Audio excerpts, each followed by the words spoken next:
Hello everyone, welcome to The Quack. My name is Mary. This is the audio adaptation to my blog The Quack, where I tell facepalm moments and muddled observations. So this quack is a little less quacky, I have to admit. So if you're not feeling in the best place, maybe not this episode, but you have over 100 other episodes to listen to, which are fun and clumsy and not so heavy. My mum put on the Open Studios last week for her late partner, Rich, who sadly passed away last summer. So I wanted to write about this weekend because it was just so warming, and you'll meet Amy and Izzy in my blog, and they just put this amazing show together, and just my mum had made this team, the Rich team, and they just pulled this off in quite just sad circumstances, but it was just such a positive result, so I wanted to write about it.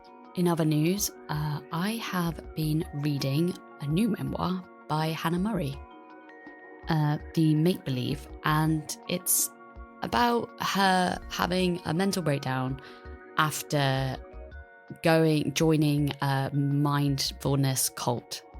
I mean, absolutely just incredible so far. I'm halfway through it, and I like the way she calls out the industry, the mindfulness industry, because it is a bit like the Wild West, and there's no policing, as she had said in an interview with Elizabeth Day, another good interview on how to fail.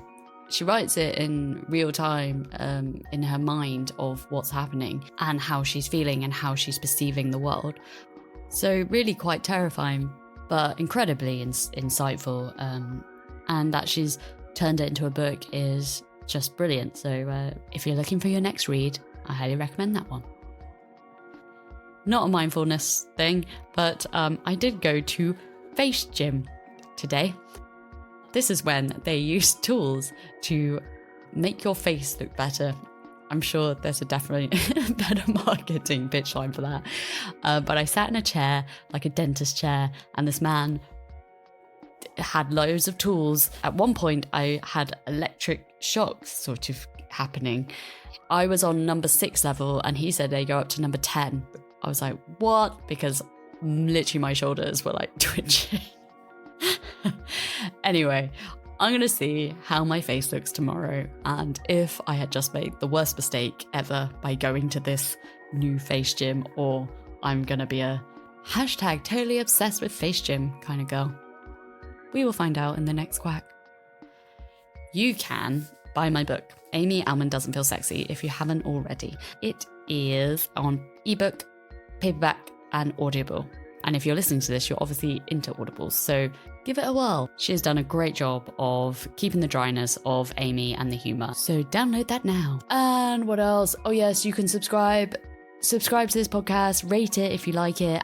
Visit thequack.blog if you want to see photos of these blogs. I post a lot of photos of the written version of this, so that's always quite nice to have.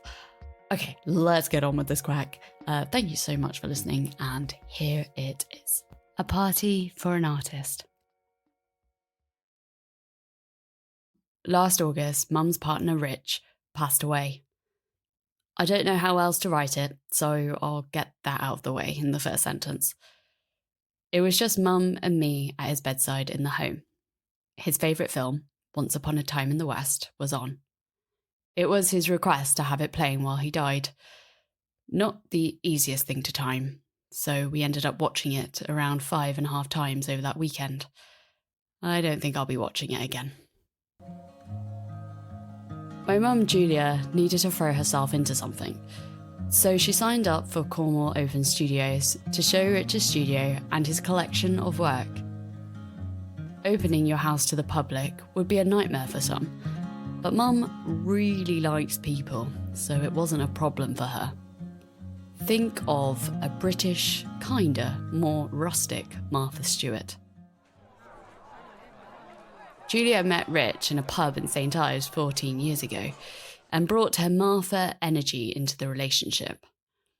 When he introduced her to his friends, she embraced them with the same optimism as a Labrador. "We should have them round for wine and cheese." Why don't we have a garden party? Does Marion like gin? I want to send her a bottle. The problem was that Rich was an artist, and so by nature he wasn't as jolly about people as Mum was. Her enthusiasm for getting people into a room baffled and pained him. He liked his friends but didn't need to socialise with them that much, and he certainly didn't need to lay out cheese for them. But Julia couldn't see what the issue was. What was the point of having a kitchen if you're not going to fill it with guests? So they had the drinks, the cheese, the garden party. Every 2 years, Rich would have his art show at the Anima Mundi Gallery. This was definitely in need of a party. "What's that?" Rich would say, exasperated, as he pointed to a board full of meat on his kitchen table. "It's a charcuterie board," Mum would say, as she laid another piece of salami on a wooden block. "And then the posh crisps will appear in bowls, and the gin bar will be wheeled out." Before Rich knew it, everyone was in his house. And it's only then that he began to enjoy himself. He'd make a base in his chair in the corner, with a gin and a roll-up, and would banter with whoever sat near him. He had a big old laugh, so you'd know if he had found something funny. And he found a lot of things funny. Some of the artists I have come across only talk about the world with utter depth and misery. But Rich could discuss celebrity weight loss and Anton Deck, like the rest of us folks. He made fun of himself and the situations around him. I think that's why we clicked from day one. Mum found 2 creators to put on Richard's show, Izzy Eastick and Amy Morgan, 2 vibrant and talented souls carving their paths in the art world. In the months leading up to the show, I would have my daily phone call with Mum and hear updates on how it was all getting on. Izzy had a dog named Wesel who slept a lot. There was a day of transporting Richard's work in a van. A picture framer came to the rescue when one of the pieces slipped. The walls had been repainted and the art was being hung. The open studio had happened last week. I took the train from Paddington to Penzance and walked the coastal path to the house. The first thing I saw was a sign welcoming people into my mum's home. I could see strangers roaming around the hallways and a whippet sleeping in the driveway. "You must be Wesel," I said. Wesel didn't bother lifting his head. The studio, which was upstairs in the house, was as Rich left it. He had spent his final years after being diagnosed with multiple myeloma trying to work as much as his body allowed. He made huge and small pieces, dramatic and breathtaking, and you can't help but to see the real grit in them. This work will be shown later this year, in September, at the Anima Mundi Gallery. His older works were placed around the house. I had thought I had seen everything he had made, so it was a nice surprise to see something I didn't recognise. It was like hearing a new story about him. My job as a Canva expert was to make the flyers. Mum had asked for 100 flyers. I was a little worried she was going to end up with more people than she anticipated, like those kids who used to advertise their house parties on Facebook. She, however, was worried that not enough people would turn up. But there were people, lots of them. A man travelled from Yorkshire. He was a fan of Richard's work and had never seen it in real life. Another woman stayed for 3 hours, inspecting every piece. Mum had nothing to be worried about. On the final day, true to form, Mum threw a wrap party. 36 crusty pies were ordered from the local pub. There was wine, and a spread of food was laid out on the kitchen island. Locals, friends, artists, and Wesel were stuffed into the kitchen. Mum spent her time ping-ponging between conversations and being hyper-aware that there wasn't a dry glass in the house. "You got a drink? You got a drink?" Meanwhile, I was being offered a trip to Turkey by a man I did not know.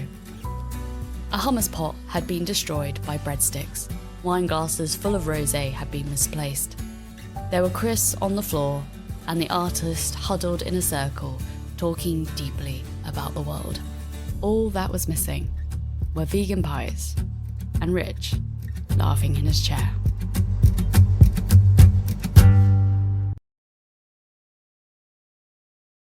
Thank you so much for listening to this Quack, and I will see you next time. Bye.